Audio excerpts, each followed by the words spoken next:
Bonjour à tous, heureux de vous retrouver sur le Turf TV pour notre émission quotidienne consacrée au Quintet Plus et au 5-5. Mon invité du jour, Éric Brosselin du journal Week-end. Bonjour Éric. Salut Philippe, bonjour à tous. Ce mercredi, direction l'hippodrome de Chantilly avec le prix de la ville de La Morlaix. Une épreuve pour juments de 4 ans et plus sur les 1500 mètres. On va évoluer sur la piste en sable fibré.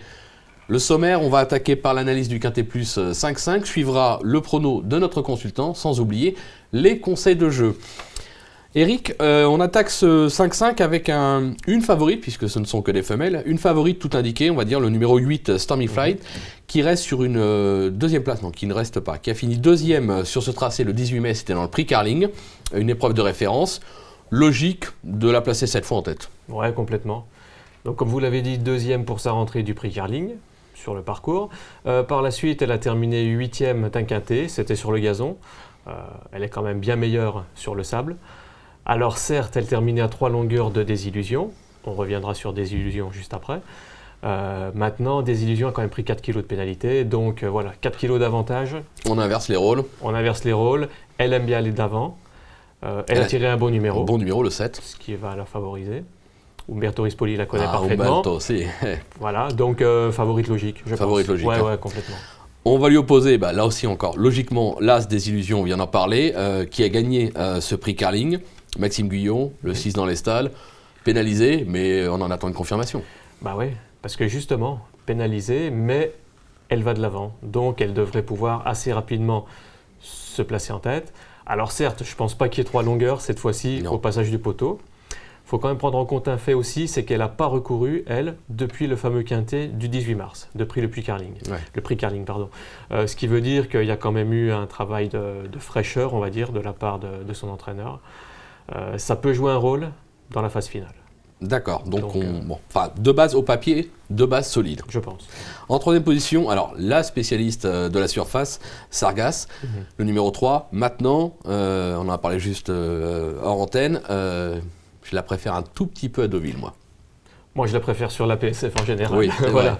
Donc c'est pour ça, c'est vrai qu'à Deauville, elle a eu de très bons résultats. Elle en a eu de bons également à Chantilly. Alors elle est vieillissante. Ouais. Elle a 8 ans, je pense qu'elle n'a plus la même accélération que par le passé. Maintenant, son entourage a quand même fait appel à Christophe Soumillon, ce qui fait que moi, j'aurais tendance à lui accorder peut-être un dernier crédit. D'accord. Voilà, et c'est pour ça que si je lui accorde un dernier crédit, je pense qu'elle peut faire l'arrivée, être dans les 3 premières. Ouais. Surtout qu'à la limite, elle a tiré le 12, mais c'est pas plus mal à la limite pour elle. Attend. Hein, elle attend. Donc 12, elle va ça trouver va un dos et puis complètement. on Il est faudra d'accord. juste qu'elle se fasse... Christophe Soumillon, je me souviens l'avoir vu gagner un quintet, et justement Christophe avait réussi à la placer assez vite en bonne position, et puis voilà, le terrain gagné au début s'est retrouvé à la fin, puisqu'elle avait gagné facilement. Tout à fait. Alors maintenant, voilà, elle a quand même les années... On a plus 20 ans, c'est clair. En quatrième position, alors c'est votre chouchou, le numéro 12, Amiga Intima. Excellente rentrée à Toulouse. Ouais. Fabien Prat, le 11 dans les stalles. Vous l'aimez bien? Ouais, je l'aime beaucoup. Bon, déjà, c'est affectif parce que je connais bien son entraîneur, Yann Durper. Amiga Intima, je pense que ce ne sera pas la jument de tout le monde. C'est clair. C'est son premier quintet. 32,5 de valeur, à mon avis, elle a pas beaucoup de marge. Maintenant, Amiga Intima, elle adore le sable. Donc là, vraiment, Chantilly, elle a déjà réussi sur cette piste. La dernière fois à Toulouse, c'était bien. C'était face à des chevaux qui valent le quintet, à mon avis. Oui, c'est clair, tout à fait. Et son entraîneur lui a remis les peaux de mouton. Donc Amiga Intima, avec les peaux de mouton, en général, elle est quand même beaucoup plus volontaire. Le seul souci, c'est qu'elle est assez brillante dans un parcours. Donc Yann m'a dit, avec le 12 à la corde, ça devrait justement être un avantage. Parce qu'elle va pouvoir être un peu cachée, reprise, tout ça, histoire de ne pas en faire trop durant le parcours. Voilà. Donc Yann a terminé 2e de cette course l'an dernier, avec New Order. Donc voilà, ça peut être un petit. Et puis c'est un entraîneur qui sait choisir ses courses et qui n'engage pas à la légère dans ce genre de cette catégorie. Et puis ensuite, l'aspect affectif aussi, c'est les propriétaires, on va dire, puisque les propriétaires, l'histoire d'Amiga Intima en fait, c'est qu'elle court sous les couleurs d'Alvaro de la Fuente. Donc Alvaro de la Fuente, c'était le propriétaire de Synergy. Synergy a apporté son premier groupe à Yann Durper. Donc il y a aussi l'aspect affectif entre l'entraîneur et le propriétaire. Et c'est important dans les courses, l'aspect affectif, hein, tout à fait. Et elle n'appartient pas qu'à Alvaro, puisqu'elle appartient également à Tony Ford. Tony Ford, c'est Saf Saf Canarias, mais également, pour 25%, à Boris Dio. Ah oui. Voilà. Donc Boris Dio étant originaire de la Teste, là où est entraîné Amiga Intima, ça veut dire que je pense que du côté de San Antonio, on va regarder ce quintet avec un certain intérêt. D'accord. Écoutez, on va vous faire confiance. L'histoire est belle. Espérons qu'elle se confirme sur la piste. Voilà. En 5e position, le numéro 10, One and Only. Alors, on revient sur le prix Carling. 5e de ce prix Carling.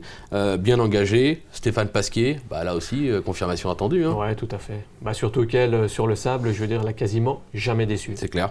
Donc, le 14 à la corde, ce ne sera pas un souci parce que c'est une attentiste. Ouais, elle a terminé 5e du quintet référence, ça lui confère une sur la logique, ça doit confirmer, même pourquoi pas gagner un ou deux rangs. Hein. On sait que c'est. Après voilà, on est c'est une sur histoire de parcours. Exactement, hein, ça va jouer là-dessus. Hein. Voilà. Celui qui a le bon parcours sera devant l'autre, hein, de toute façon. Hein. Les choses se tiennent de près, on le sait très bien. Ok Eric, je vous demandais un petit rappel de votre sélection, vos 8.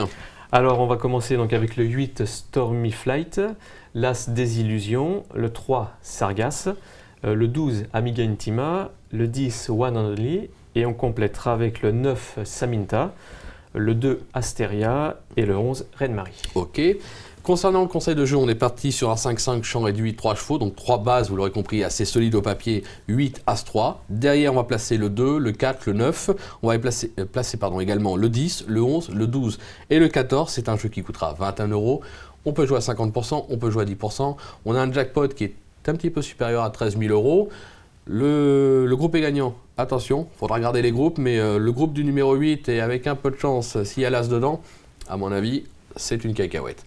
C'est moi qui vous le dis. Voilà, écoutez, merci Eric pour toutes ces infos, et je vous dis à très vite sur le turf. Merci à vous. Merci. Bon jeu, au revoir.